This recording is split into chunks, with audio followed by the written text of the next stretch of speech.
Hello बहिणींनो, आज आपण बनवणार आहे लाल देशाची भाजी। तर हे लाल देसा बोलतात आमच्या इथे महाराष्ट्रामध्ये याला। त्यासाठी मी घेतलेला आहे लसूण, खूप सगळा लसूण घ्यायचा, कारण पालेभाज्या करायच्या असतील तर लसणाचा वापर जास्त करायचा असतो, त्यामुळे चव जास्त उतरते। एक टमाटर, 2-3 छोटे छोटे कांदे कापून घेतलेत आणि 2 बटाटे घेतले। ही भाजी मी लाल तिखट मध्ये बनवणार आहे, हिरव्या मिरचीचा यूज नसणार आहे त्याच्यामध्ये, त्यामुळे हे बटाटा टाकणार आहे म्हणून लाल तिखटाचा वापर करणार आहे। खूप छान लागते भाजी, कधी ट्राय करून बघा।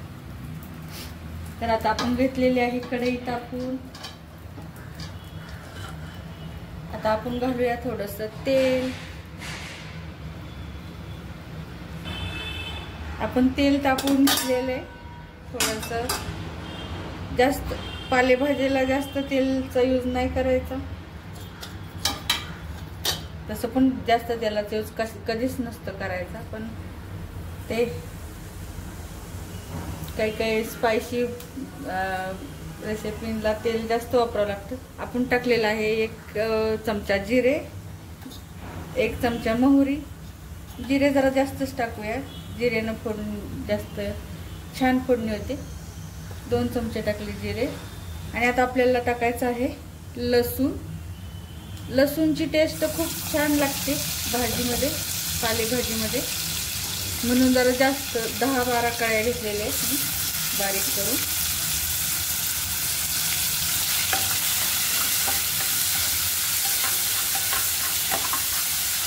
मस्त लसूण भाजून घेऊया। आणि आता आपण टाकूया कांदा।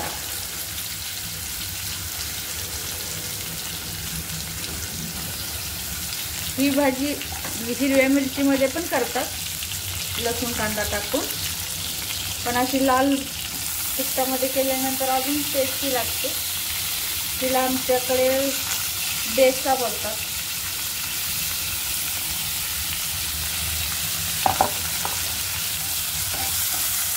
सर्व प्रकारच्या भाज्या, पालेभाज्या खायला पाहिजे। तर आज लाल देशाची भाजी मस्त बनवूया। आता टाकूया टमाटर। कधी पण कुठल्याही भाजीचा मसाला खूप छान भाजून घ्यायचा। आपण छान भाजून घेऊया मसाला।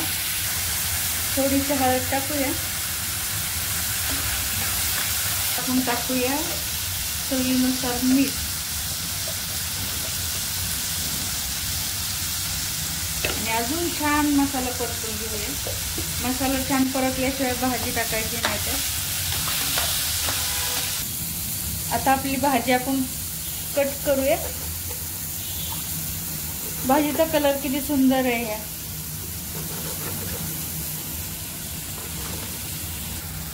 आता आपण आपले बटाटे कापून घेतलेले ते टाकूया।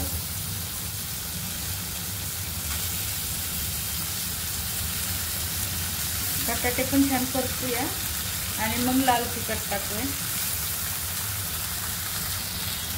आता आपण आपली भाजी टाकून घेऊया।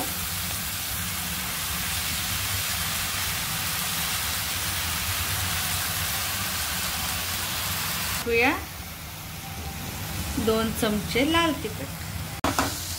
आता आपण थोडी झाकून ठेवणार, मग झाली आपली भाजी तयार। खूप टेस्टी लागते ही भाजी, करून बघा। बटाटा टाकलेला लाल लाल देसा। झाली आपली लाल देशाची भाजी तयार। बहिणींनो, माझा व्हिडिओ आवडल्यास माझ्या व्हिडिओला लाईक करा, माझ्या चॅनलला सबस्क्राईब करा। हे बघा किती सुंदर कलर आलाय भाजीचा, ट्राय करून बघा कधीतरी। बटाटा टाकलेली लाल देशाची भाजी खूप सुंदर लागते, चव पण खूप छान येते तिची।